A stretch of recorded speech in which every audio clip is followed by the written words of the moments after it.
Hi guys, Goffy here and welcome back to the channel. In today's video I want to talk to you about a lens that I just wish Fujifilm would update. Now if you were to ask me what my two favourite prime lenses would be, first of all I want a fast 50mm, and for that Fuji have a very good 33mm f1.4.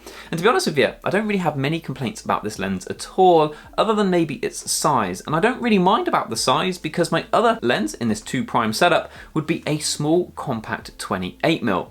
And for that, well, Fuji have this, the 18mm f2 lens, but to be honest with you, it's just not that good. So then, what is actually wrong with this lens? Because from the outside, it looks to be everything that I wanted. It is a small, compact 28mm full frame equivalent lens that at f2 isn't really that slow either. Now the story of this lens goes all the way back to 2012, and just thinking about the fact that 2012 was 11 years ago makes me feel a little bit old, but this lens debuted alongside the Fujifilm X-T1, and most of the problems associated to this lens can be linked to its age. Now the fact that this lens is 11 years old does not stop Fuji trying to sell this lens for £550 new. Now I cannot recommend that anybody goes out and buys this lens new. The used market is really strong because it's been going for so long, and I picked this lens up for £180, and I think £180 is probably the cheapest Fujifilm lens that you can buy, but to some extent them used cheap prices are pretty warranted. So let's jump into the build and design next. The first thing I noticed was the fact it weighs like nothing. It is super lightweight. The next thing I noticed was the aperture ring honestly feels like the worst aperture ring of any lens I've ever used. It's kind of hard to describe though because it is clicky, but it's really hard to be consistent. The clicks just really don't feel good. The focus ring on this lens is also really stiff. Again, I think it's probably the worst of any Fuji lens I've ever used.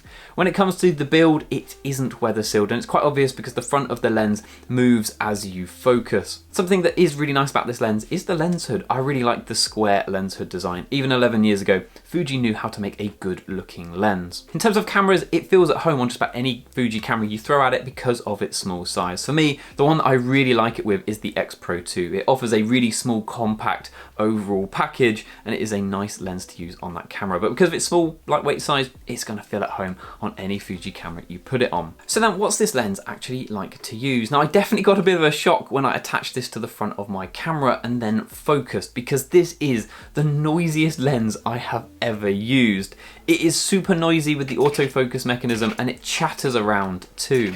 The noise isn't helped by the fact that the autofocus of this lens seems to like miss focus and then pull back every single time. It does like a little hunt, which means it's even noisier than you might expect it to be. Now, how much this is going to matter to you is probably going to depend on a couple things. First of all, how much you spent on it. If you bought this for £550 and you heard how this lens sounds, I think you would be thoroughly disappointed. At the price I paid £180, I feel like maybe I can live with it. And it's because partly my photography, I never find myself in a really quiet situation. It's not like I shoot quiet weddings or anything like that. So for me, I can get around the noise, but it was definitely a bit of a shock. The autofocus being noisy does also rule this out from a video point of view. If you have a shotgun mic attached, it's just so loud and it picks it up. And the fact that it hunts a little bit when it's autofocusing does mean that your video looks a little bit jarry too. That was all a lot of me grumbling, and if you move away from everything else I've already said in terms of the build being a bit rubbish and the autofocus being a bit rubbish,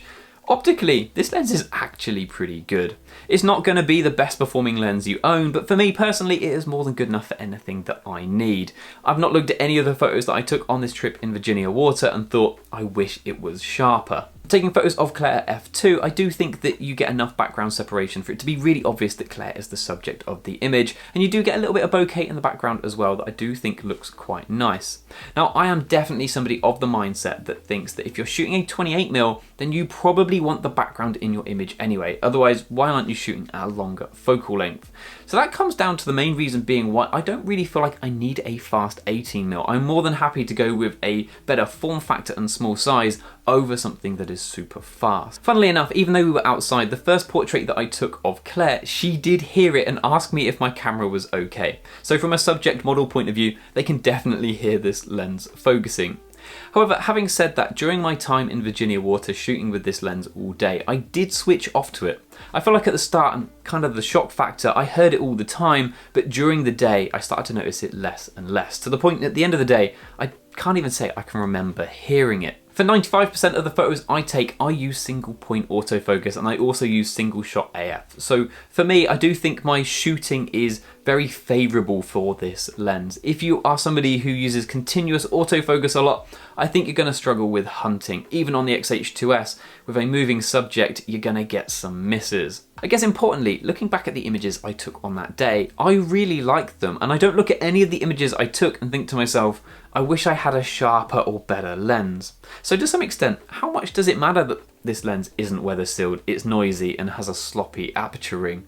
I guess it's going to depend if you're in the rain and need to be quiet, but I guess what I'm trying to say is these bad things, consider how much they actually matter to you, because if they don't, then this is still an alright lens, although I definitely wouldn't pay full price for it. Now before we talk about the alternatives, I want to address you guys again. I saw on my last video lots of you did sub when I showed you my analytics. So up on the screen is my sub versus unsubbed analytics, and the amount of you guys that I can see returning and watching my videos but not clicking that sub button is painful for me to see. So if you really want to help support the channel and this isn't your first time here, please click that sub button. So then what are the alternatives to this lens? Now first up, we have the 16mm f2.8 that I actually bought and owned prior to this one, knowing this one wasn't going to be all that great.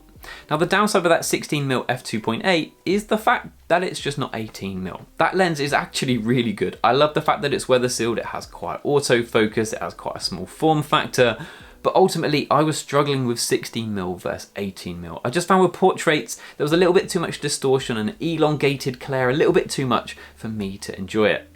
To the point that I stopped using it and just wished I had an 18 or 28mm lens. The other really obvious choice is the 18mm f1.4. That is an outstanding lens, it's optically amazing. It is, however, really big and really expensive. I do actually have it at the minute, I've got it here on an X-T5. Like, the size difference, it's noticeable, and I really do want a small compact lens to go alongside the bigger Fast 50.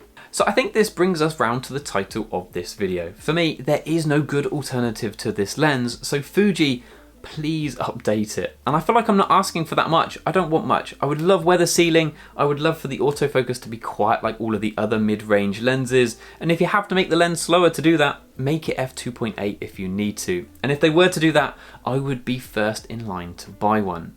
However, because that lens doesn't exist, for the time being, this will be the lens that sits in my kit. I have enjoyed it from an optical point of view, even though everything else about the lens isn't all that great.